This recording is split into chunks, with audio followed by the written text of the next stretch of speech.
Yes, people, welcome to GND Media. I am Ads, your host and content creator for the day. I did want to make videos earlier on in the year, but I had some issues, Wi-Fi issues, laptop issues. I won't go into it and bore you with the details, but I did want to still share this video. I tried to share this in January, it didn't work out, unfortunately, because I thought it'd be great to focus the mind at the start of the year, but we're only sort of mid-February, and I do think it's an important video or clip, just to sort of reiterate what G&D Media is about. For those that don't know, that are new here, we are here to put a spotlight on the climate crisis, which we believe is the cause of our time. And I personally believe that the left, no matter what else you're involved in, whatever your passion is politically, if you're not incorporating the climate crisis in 2026, then in my opinion, you're kind of irrelevant. To put it bluntly. So this little clip is from ITV of all places. Shout out to them. You don't usually get the climate crisis highlighted on legacy media, but ITV Evening News did it, and like I say, big up to them. We do appreciate the spotlight. So, without further ado, it's only a short news segment. There is a bit of a weird little interlude in the middle, which we'll talk about. I'm not sure why it's there. It feels like it was the studio trying to turn it into a grey area, but we'll come to that in a second. So without further ado, let's give it a play.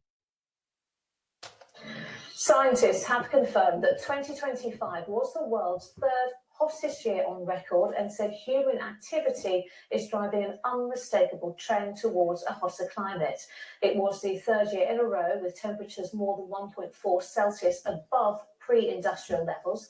It was England's hottest year on record, and it was the same for Antarctica too, which is very concerning for the world's climate, as our science correspondent Martin Stew explains.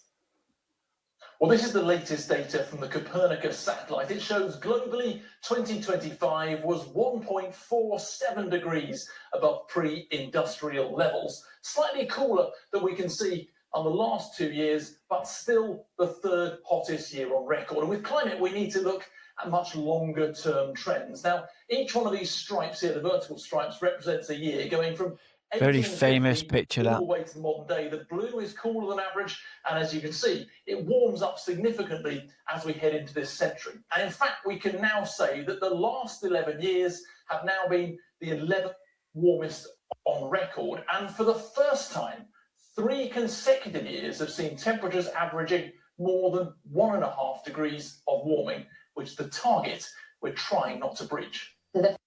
Yeah, and I just want to sort of interject here. So when they say 1.5 above pre-industrial levels, now that was a target, from my understanding, that was kind of arbitrary by nations that thought it was so far off into the future that they'd have plenty of time to kick the can down the road. So it's not as if 1.5 degrees is some sort of scientifically safe level that we need to stay below. It's actually a horrendous level that we have seen in the last few years. So they're saying the last 3 years were the hottest on record. Now, don't forget what you've seen: California wildfires, Australian wildfires, Nigerian cities being flooded, Spain, places in Spain, just flash floods that are just destroying everything. In the UK, I think we kind of think that it's not too bad in the UK, but what I would suggest to focus the mind on is how many storms do we have these days that's got a name to it. Now, it has a name to it because it's above a certain level or a certain category that allows it to have a name. And years ago, one storm in 5 years might have a name on it. Now it's 5 storms in a year. So, don't think that the UK isn't being hit, because it is. But if you take a global view, then, the world is either flooded or on fire, and everything in between. So please be a bit more internationalist in your thinking when it comes to these sorts of temperatures. Now, this is that segment I was talking about that I find very odd, and I'll tell you why in a second. So let's have a listen to what this lady's got to say. The fact that 2025 ended up in third place, ended up as the warmest La Nina year on record, may say to some that we've got accelerating climate change, but 3 years is very short for a trend, so we certainly need more data. 3 years may say to some that there's a trend towards climate change or something along those lines. Like, what? We've got more than 3 years data, guys. You saw that graphic that was like blue, blue, blue, blue, red, red, red, volcanic red, hell red. You know, we go back hundreds of thousands of years through ice cores. We know what we're doing, guys. We know the patterns. I have no idea why that was in there and what she's basically saying. Yeah, the last 3 years have been warm, but 3 years you can't make much out of that.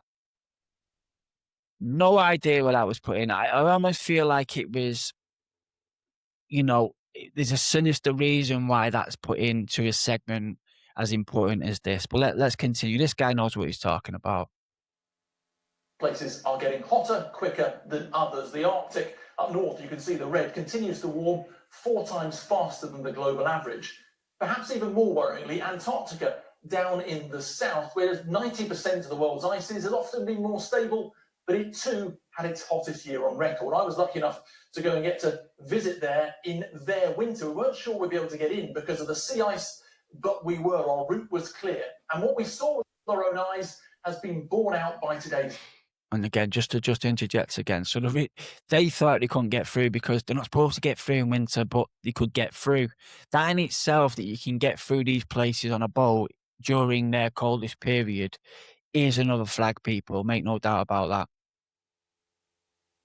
Data. Confirmation 2025 saw at one point the lowest level of polar sea ice recorded since we started monitoring with satellites all the way back in the 1970s. As for this year, well, it's predicted to be more of the same. So warming around that 1.5 degrees Celsius level. That number isn't a cliff edge, but it's worth remembering that every fraction of a degree it rises above that, so too does the chance of all those really damaging things. Drought, heat waves, and even deadly storms.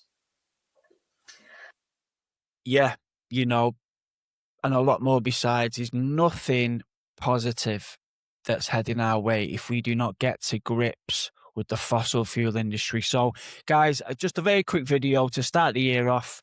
I want to focus the minds. The climate crisis is the crisis of our time. It dwarfs anything else politically that you are into. And not only that, you will find the more you look into it, it will be connected to the passions that you have politically. So please keep it front and center. If it's not your bag, in the sense of it's not your passion or your main interest, if you want to be relevant, if you want to be truly progressive, and have a clear analysis of the times that we live in, do not forget about the climate crisis, and we will be here to remind you week on, week out. So, guys, thanks again. Just a quick video, and I'm hoping to do a lot more content.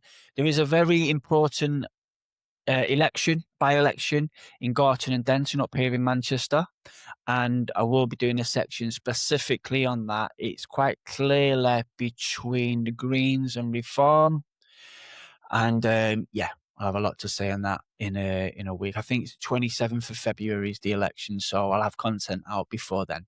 Okay, guys, stay safe, and I'll see you soon.